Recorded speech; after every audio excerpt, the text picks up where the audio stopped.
Hi friends, today we are going to read Chapter 2 of our book, What Was the Alamo? Chapter 2, The Army of the People. The rebels fighting for freedom called themselves the Army of the People. They were all volunteers and elected Stephen F. Austin as their leader. By now, Austin had changed his mind about war. Why? In 1834, Austin was thrown in jail. All he had done was ask if Texas could become more independent. The answer was no. Austin then wrote a letter to warn his fellow Texians about the Mexican government's hostility, and for that he was imprisoned. The Army of the People under Austin marched from Gonzales toward the town of San Antonio de Bejar, or Bejar for short. Today it is known as the city of San Antonio. In Bejar, the rebel army planned to face off against Santa Anna's troops stationed there.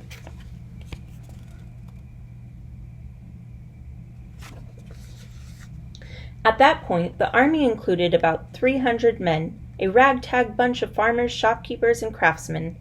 They hoped to pick up more volunteers on the way. Few had military training. They had no uniforms. They wore buckskin breeches, shoes or moccasins, sombreros, top hats, or coonskin caps. They rode American horses and Spanish ponies, mustangs and mules.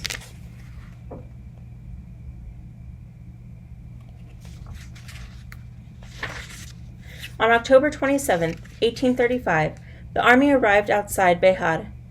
Many thought it was the prettiest spot in Texas they'd ever seen. About 1,600 people lived there, mostly Tejanos. The bell tower of the church of San Fernando rose up between the two town squares. Beyond the town center were mud and stick shacks and then cornfields. To the east, across the San Antonio River, was the Alamo.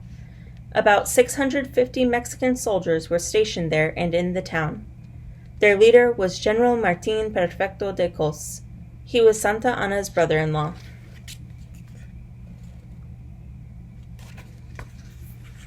Inside the Alamo, the soldiers had built a ramp and a platform on what was left of the dome of the Alamo church. They placed cannons there that could fire over the church itself.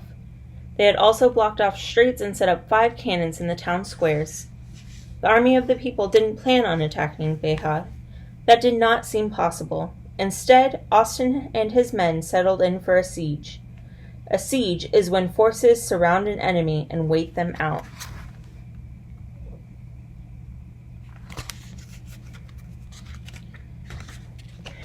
In time, the enemy's food and supplies will run out, and they will have to surrender.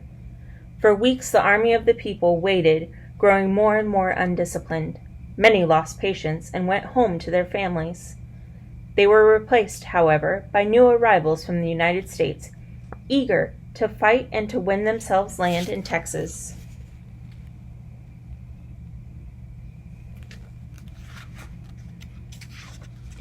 Winter arrived, bringing cold weather and sickness. Stephen F. Austin, who was among the sick, had to travel to the United States to ask for money for the Texian rebels. That left the Army of the People without the popular Austin as a leader. By December, it seemed as if the siege would be called off. Then Texian rebel Ben Milam rode to Bejar. Originally from Kentucky, he'd been a U.S. soldier. He'd fought in the War of 1812, and he was ready to fight again. Milam galloped up to the men and shouted, "Who will go with the old Ben Milam and fight?" Milam was just the kind of man the rebel soldiers needed to fire them up. About 300 men in the army rushed to join him. At 5 o'clock in the morning, on December 5, 1835, the battle in Bejar began. Milam's men ran through the cornfields into Bejar.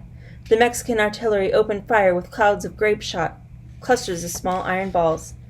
The Mexican soldiers were in uniform and looked like a real army. But most of the soldiers had a gun called the Brown Bess. It was heavy, took a long time to reload, and wasn't accurate.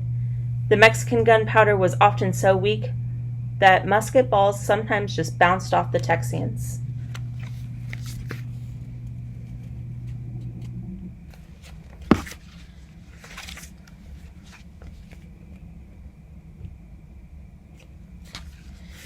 The Brown Bess was no match for the Texians' long rifles and double-barreled shotguns, which were easier to fight and more accurate. The long rifle also had a much longer range, as far as 200 yards, twice as long as the Brown Bess's 100 yards. In Bejar, the rebel army moved from house to house. About 135 Tejanos also joined in the fight. In some homes, the rebels only found scared Bejar residents who fled in their pajamas. But in some buildings they found Mexican soldiers. Then fighting would break out with pistols and knives and sometimes bare fists.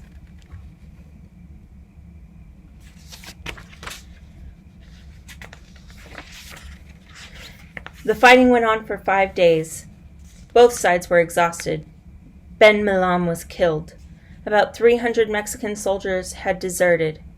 General Cos ordered all his remaining troops inside the Alamo. That was a mistake.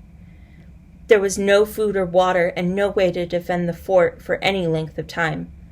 Cos was ready to surrender, so the general and his men left on December 15, 1835. The Texians allowed them to keep some of their guns and ammunition, and even gave them a cannon. That way Mexicans could defend against Native American attacks on the way home.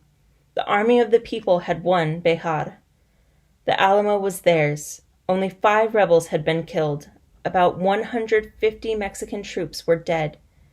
The rebels were sure they'd seen the last of the Mexican army until spring at least. They were wrong.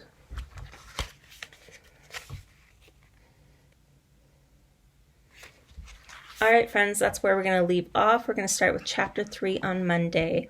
Bye.